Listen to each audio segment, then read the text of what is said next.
See?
Good afternoon, ladies and gentlemen.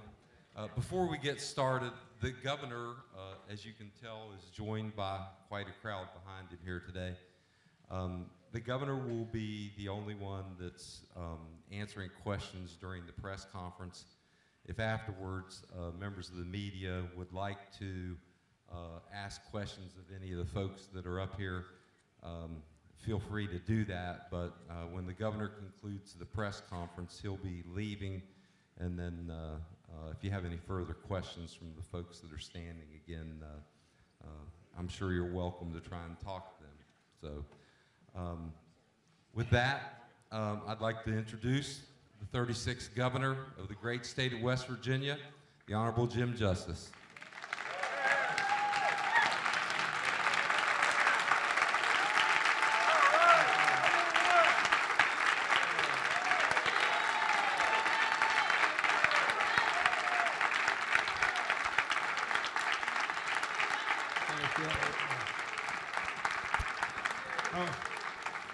I was going to pick this chair. I was going to pick the chair up and just start carrying it off, and then I thought, well, it's pretty heavy. I'm not going to fool with that. But I'm going to sit down, okay? Oh, what a good day.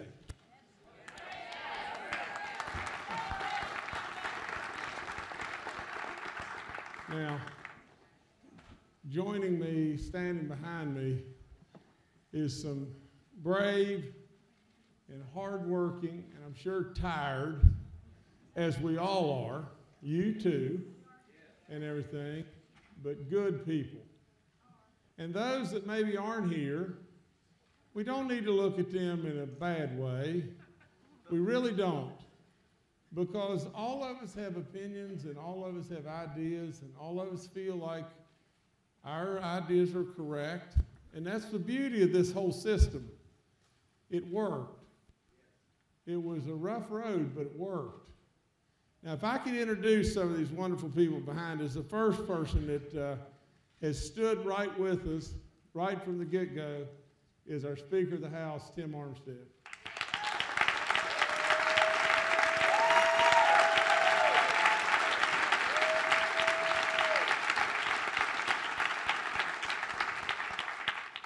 David Haney and Dale Lee with the WVEA have been absolutely terrific.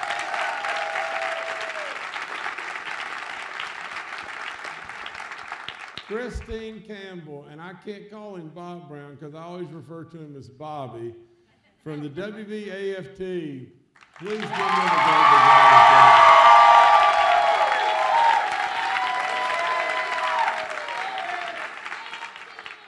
And Joe White from the school service personnel.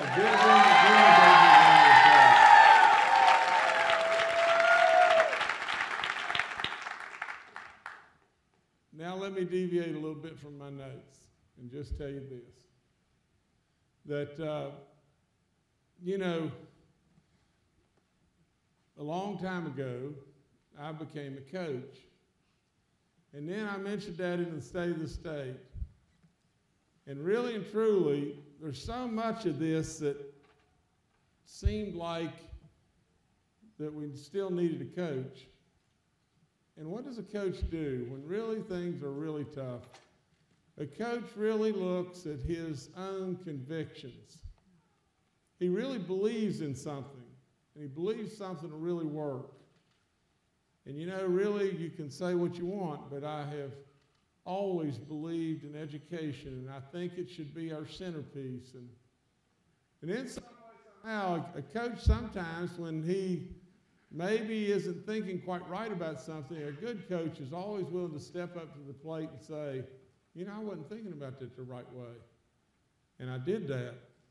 And so, in other words, a good coach makes adjustments, maybe either at halftime or some point in time during the game. But I really believed after I went out on the road that really and truly the whole key was the word investment. And a little kid, Gideon, of all people, stepped up, you know, touched probably by the good Lord, and just reminded me of what I've stood for over and over and over. Education needs to be our centerpiece. Education needs to be an economic driver. And little Gideon saying, why don't you invest in me? Well, it was impactful, to say the very least. So all that being said, I come back and I said, now the coach believes we ought to go to 5%. And I talked with your union leaders, and I talked with the Senate president, and I talked with our speaker, and I thought, boy, am I going to get an uphill battle out of the House.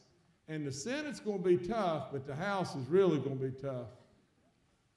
And lo and behold, was I ever so wrong. And so the long and the short of it is just this. I would remind us all, and I would remind this nation just this. In West Virginia, we've proven how to be dead last over and over and over. In our nation, we have slowly but surely regressed in education compared to other nations across this world. At one time, we were the leaders among all, and now we're 13th or 38th or wherever it may be. At some point in time, we really do have to remember what Gideon said. We've got to move away from, okay. We really may have to move away from the idea that education is some necessary evil that's just got to be funded, and move towards really and truly what we really should be doing is looking at our children, at our teachers, at the education process as an investment that we're going to try to make great. Now that's all there is to it. And that's what we have done in West Virginia, and the world has seen it. You know, there's a lot of aspects of maybe you doing things that weren't maybe the right things to be done, and maybe you've done that out of frustration, and maybe the world was looking at us saying, well, I don't know if I like West Virginia right now. But really and truly, at the end of the day, your process, our process, these people's process, our Senate and our House both, all of us have maybe done something to stake a claim on the fact that maybe, just maybe, our voices will be heard that really today we are making an investment. We are making an investment to make education and to put education where, in my opinion, over and over it ought to be, and that is first. That's where it ought to be. So I thank you. Even though there was times you beat on me pretty bad, I thank you, and I mean that. Now, let me tell you, we've got more business to tend to, a lot more business to tend to. And that would be, I want to read a letter that I am directing to our state superintendent. I will be requesting the state superintendent of schools today to work with county superintendents to create flexibility with respect to satisfying the calendar day requirements. Our children have suffered enough.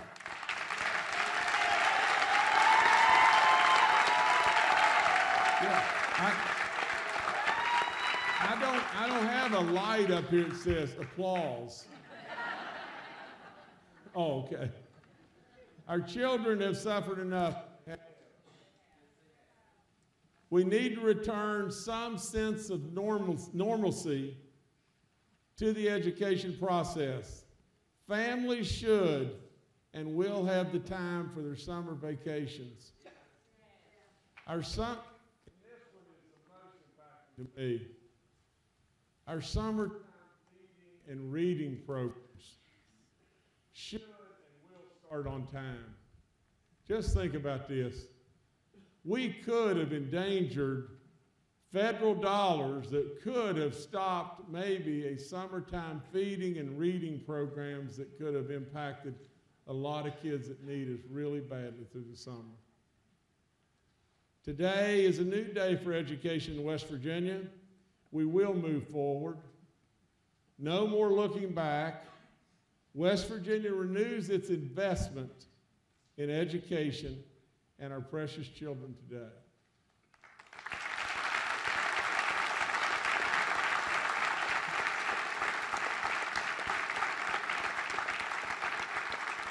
Now, you know we have created the PEIA task force.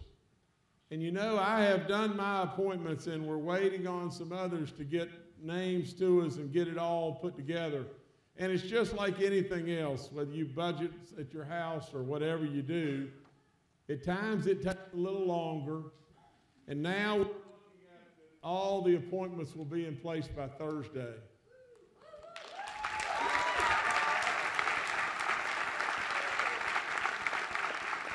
And one more cleanup is just this. The promised scholarship application deadline date was March 1st. And our students were really not able to receive the assistance that they needed from school counselors because we weren't there. So I have instructed the Higher Ed Policy Commission to extend that deadline to March 30th.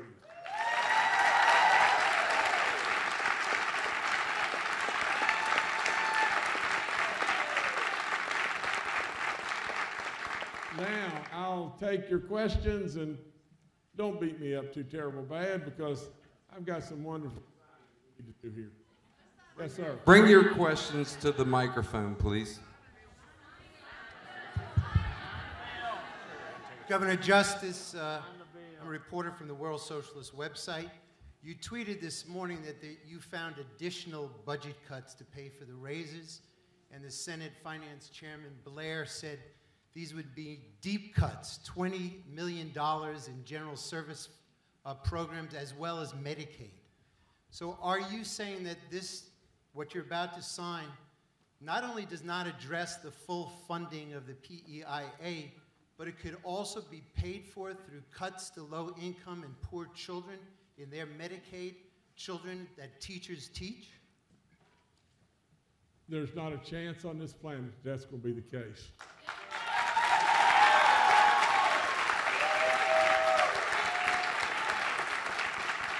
And the reason it's not going to be the case is we have cash ending balances in Medicaid that will absolutely backstop any cuts whatsoever to Medicaid.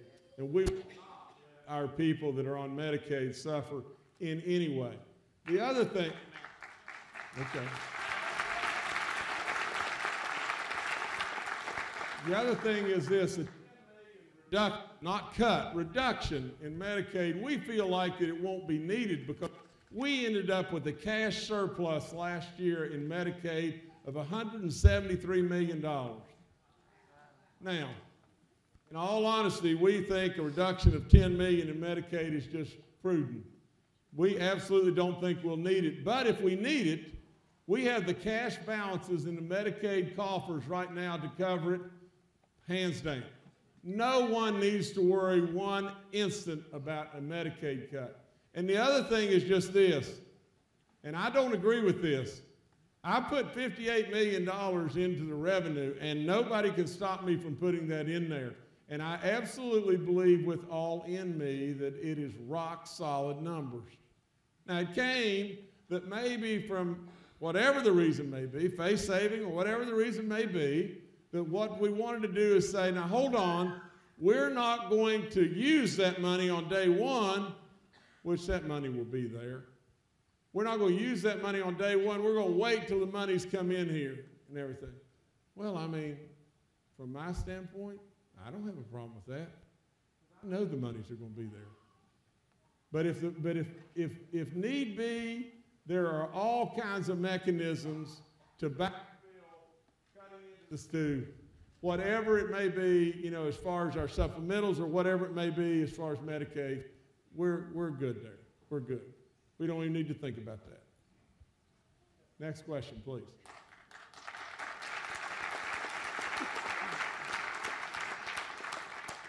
Well, it seems like at this point the Senate and House have been able to come up with a budget that doesn't include the $58 million. Are you concerned about future years of revenue projections since some in the Senate still don't seem to trust the $58 million? How will you work with the Senate next year if we run into the same type of issue? Well, look, I don't have any idea how in the world to be anything but just truthful. When we spiraled off into no man's land here, you know, we were at 211, and the Senate said, we don't believe this $58 million. Well, if they didn't believe the $58 million, how did they go to 4-4? You know, because 4-4 was identical to 5-3. It was identical, you know. And so I think what we're doing here is we're politically wrangling still. And I want you to know the people that went a different way from the standpoint of the Senate, those people, Ms. Carmichael is a very good friend of mine. You may really not have good feelings today, but really when it boils right down to it, they're good people. They feel like in a lot of ways that I walked away from them because how did I come up with 1-1-1-1? I'll tell you exactly how. Last year I wanted 2% for the teachers.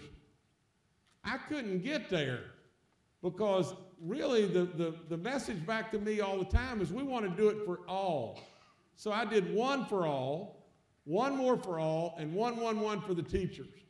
That's where it all started. And I thought, good idea. And boy, did I ever learn. Now, but along the way, what I'm saying to you is just this. Whether you have a disagreement with me or these people up here, every single person in that Senate and every single person in this House wants to do goodness for you and the state of West Virginia. It's just that we get tangled up a lot of times. And then when we get tangled up, we can sometimes become embarrassed, and then we can try to find some way to justify and have high ground.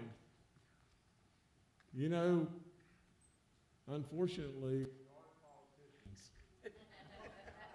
And from that, sometimes we do some things that may not be the logical things to do. My name is John Ryman. I'm a union person from Oakland, California. And first of all, I'd like to give a big thank you to the teachers out here and to everybody that supported them, because I feel like you have really set a new tone in this country. And my main thought, and I'd like your comments on this, Governor, is we've had 25 years of taking from the poor and the working class people and giving to the rich. And to me, what this strike is all about, yes, it's about education, but it's about reversing that and taking from the rich to give to us, the poor. So that's what I'd like to hear from you is that's the only way forward to me, is to take from the rich and give to the poor. That's what this is all about. So your comments on that, please. Unfortunately, in a lot of ways,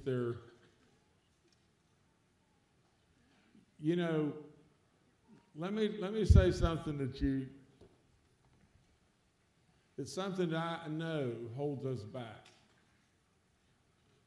A lot of times we pit rich against poor, black against white, union against non-union. Sometimes that really holds us back. Now, at the end of the day, we need to celebrate one another. And the good book teaches us the right ways. Now, I surely understand people's strife. And a lot of times we make real mistakes. A perfect example of that, in my opinion, is if you look at the rich and say, well, the rich were the timber people, or the rich were the coal people, or the rich may be the gas people. And all of a sudden, we as West Virginians sometimes become left standing with an empty bag. And so there's so many examples that could be right. But I hope to goodness that we're moving in a direction beyond that, to where we'll just try to work together and love one another and move north. Well, you just can't compare this to black against white. It's got nor male against female. It's just the exact opposite of that. They try to use that to divide us up as working class people. But we just have to admit the facts. In every way, who's paying the taxes? It's more and more and more working class people, and the rich are paying less and less. It's the same thing with income. More and more income is going to the wealthy, away from us, the working class people. So it's got absolutely nothing to do, it's the polar opposite of black against white.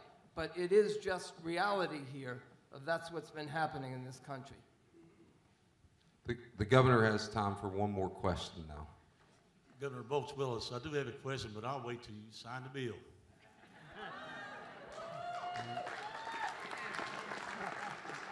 You mentioned that you were requesting the state superintendent to help out with flexibility regarding the calendar. One, by that, do you mean that you want the state superintendent to help counties have more freedom to not have to make up these missed days due to the strike? And if so, isn't that going to be even more academically damaging to these students if these days are not made up, seeing as they've already missed 8 or 9 school days? Well, first of all, our state superintendent and our state Board of Education has educational wisdom beyond me. Surely to goodness, they with you can catch our kids up and do any and everything we possibly can to have academic excellence and consideration of families and consideration of kids and programs that may not be able to get fed, and on and on and on. So those people are our experts, and I am requesting they come up with solutions to all this problem. Now, I'm going to sit down.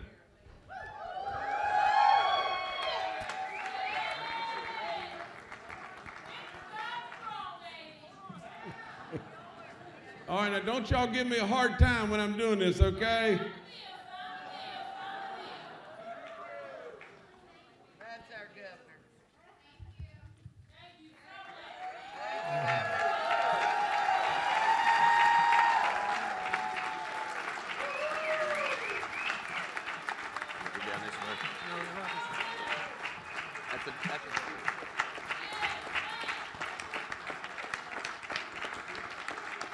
Now, let me tell you this. These are the originals.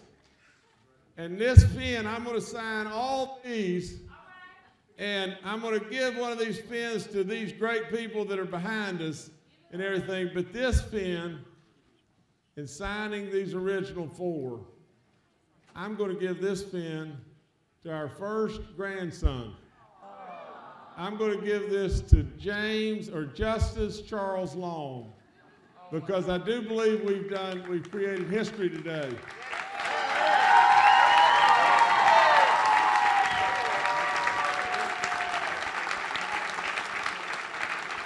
Oh yeah, put them all back. Okay. Now, Mr. Speaker, you got to come here. All right.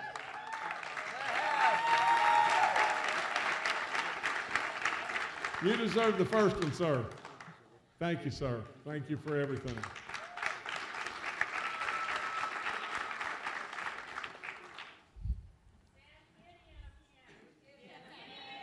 I'll keep Gideon a pen.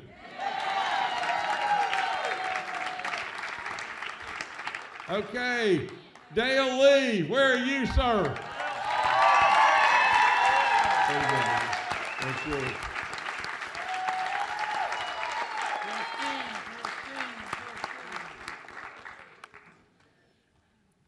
This is going to take just a second, but you guys have been through the Dickens and back. Just be a little patient with me.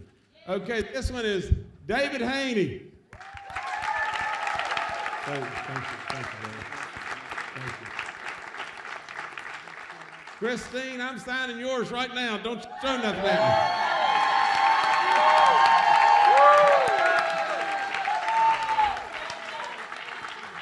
me. Very good, man.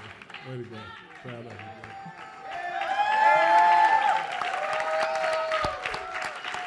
All right, Bobby, here we go.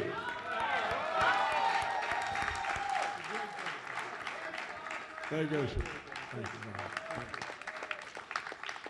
All right, now I'm just, Joe White, where are you?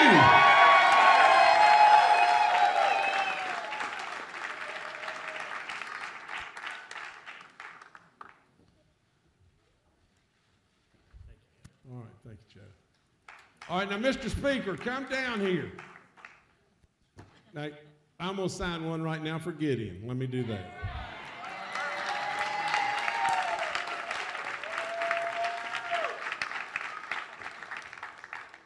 This is Gideon's. And I really thank you, Gideon. I really do.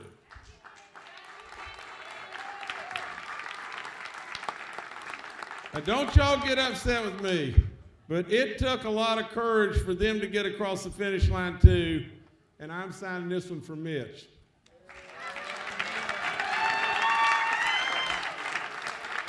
Now, Mr. Speaker, I'm giving you the full prerogative. I'm going to sign all the rest of these, and you are to award.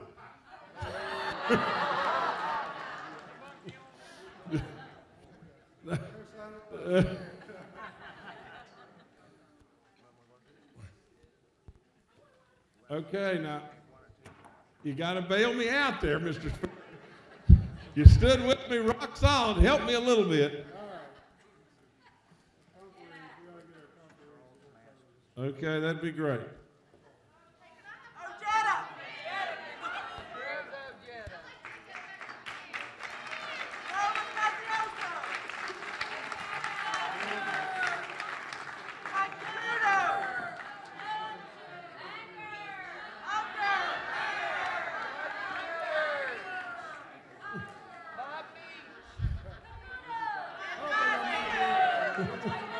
Okay, good idea. You see how good a politician he is? He said, I'm not going to do all this right here. I'm going to take them back to the Capitol and give them one. I think that's fair enough.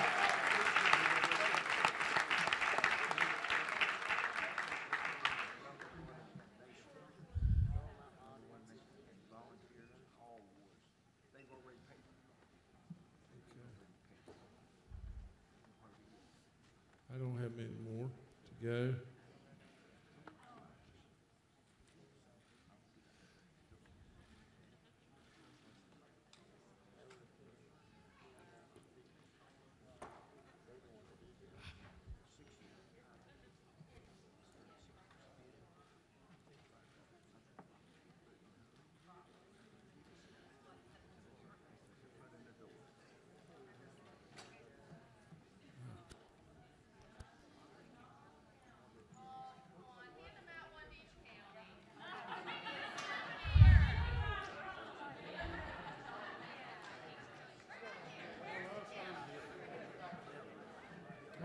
Listen, I've only got 3 more to go. Now, y'all calm down.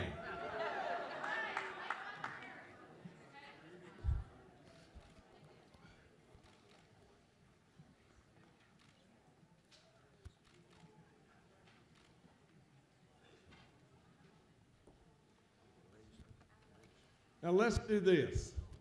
Which is the middle row here? The middle, wait, what is the middle row? Let's count from the first seats, let's count 8 back.